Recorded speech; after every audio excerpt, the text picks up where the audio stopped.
Hello friends. हम ऐसी society में रहते हैं जहां डिप्रेस्ड इंसान को पागल करार दिया जाता है और इस सोच को हमें बदलना है, क्योंकि इसी वजह से डिप्रेशन से जूझने वाले व्यक्ति अपनी कंडीशन नहीं बता पाता और सफ़र करता है।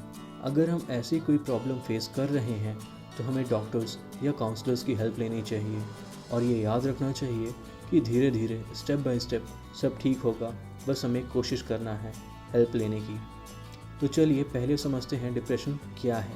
जब हम persistently negative thought, sadness, low on energy, anxious feel करते हैं और अपना इंटरेस्ट खो देते हैं।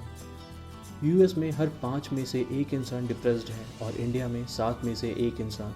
तो अब हम समझ गए होंगे ये बीमारी कितनी खतरनाक है कि जब तक आप ये वीडियो देखेंगे तब तक वर्ल्ड में 20 लोग मेंटल इलनेस की वजह से सुसाइड कर लेंगे। सूजन हेटलर बताती हैं, giving up on something can cause depression. कई बार हमारे लिए अच्छा होता है गिव अप कर देना, लेकिन जब हम खुद से हारने लगते हैं और गिव अप करते हैं तो डिप्रेशन ट्रिगर होता है। और 3 वेज हैं जिससे हम डिप्रेशन से लड़ सकते हैं। पहला है अंडरस्टैंडिंग, हमने क्या गिव अप किया है। सेकेंड है इमेजिनेशन ऑफ गेटिंग अप और थर्ड है क्रिएटिव सॉल्यूशन। इसके लिए सबसे पहले अपनी लाइफ में वो स्ट्रेसफुल सिचुएशन याद कीजिए, जैसे स्कूल, कॉलेज या ऑफिस में मजाक उड़ना। जब हम डिप्रेस्ड होते हैं तो हमें लगता है हम बहुत छोटे हैं और लड़ नहीं सकते। इसकी वजह से हमें कोई सॉल्यूशन नहीं मिलता है।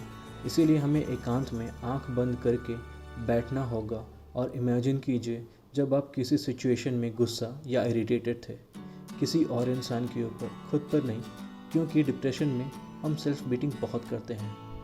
उस डिस्टर्बिंग मोमेंट में हम गुस्सा या गिव अप किस चीज़ पर कर रहे हैं।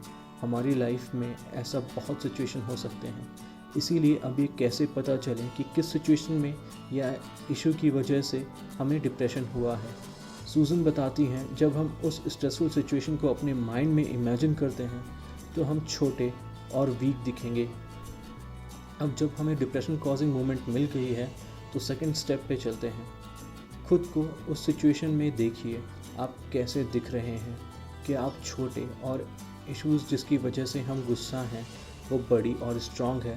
तो खुद की इमेज को बड़ा करना शुरू कीजिए जब तक आपका सर रूफ से टकराने वाला ना हो और आप सबसे स्ट्रॉन्ग, बिग और पावरफुल हों। तो चलिए अब स्टेप थर्ड पे चलते हैं, जो है क्रिएटिव सॉल्यूशन। अब हम स्ट्रॉन्ग और बड़े हो चुके हैं, इसीलिए हम हमारी डिप्रेशन कॉजिंग मोमेंट की वजह समझ सकते हैं डीप में सोचकर। इसके लिए हमें 5W 1H का यूज़ कर सकते हैं, when, what, where, why and how. अगर अभी भी सॉल्यूशन नहीं आए तो हम 5Y का यूज़ कर सकते हैं और हर इशू पे वाई पूछ सकते हैं। जैसे अगर मैं किसी सिचुएशन में कुछ कहना भूल गया तो हम और डिटेल में वाई पूछेंगे कि मैं क्यों भूला। हो सकता है मैं एंग्शियस था और मैं उस टॉपिक पे कुछ पहले सोचा नहीं था, जिसकी वजह से दिमाग में क्या बोलना है ये बात नहीं आई। फिर हम वाई पूछ सकते हैं कि हमने उस टॉपिक पे पहले क्यों नहीं सोचा, जिसका आंसर हो सकता है कि वो टॉपिक इंटरेस्टिंग नहीं है या फिर मैं बिज़ी था किसी और चीज़ में। और हमें फाइनली आंसर मिल जाएगा कि इंटरेस्ट या समय की कमी के कारण ये इशू हुआ है और क्रिएटिव सॉल्यूशन निकल सकता है, जिससे टास्क को इंटरेस्टिंग बनाया जा सके, जैसे टास्क को इंटरेस्टिंग बनाना या फिर टाइम मैनेजमेंट करना। तो दोस्तों, आपने इस वीडियो से कुछ नया सीखा हो तो 2 मिनट सोचिए कि अपनी लाइफ में इसे कैसे इम्प्लीमेंट कर सकते हैं और इस वीडियो को लाइक और कमेंट करके बताइएगा आपको ये वीडियो कैसा लगा या अगला वीडियो किस टॉपिक पे हो। ऐसी ही टेड टॉक इवेंट्स जिसमें न्यू और इनोवेटिव आइडियाज़ डिस्कस किए जाते हैं, उनकी समरी के लिए सब्सक्राइब कीजिए माइंड पिरामिड चैनल को और इस वीडियो को अपने फ्रेंड्स और रिलेटिव के साथ शेयर कीजिए, जिससे उन्हें भी फ़ायदा हो सके। मैं ऐसे ही कूल, शॉर्ट और अच्छी समरी आपके लिए लाता रहूँगा।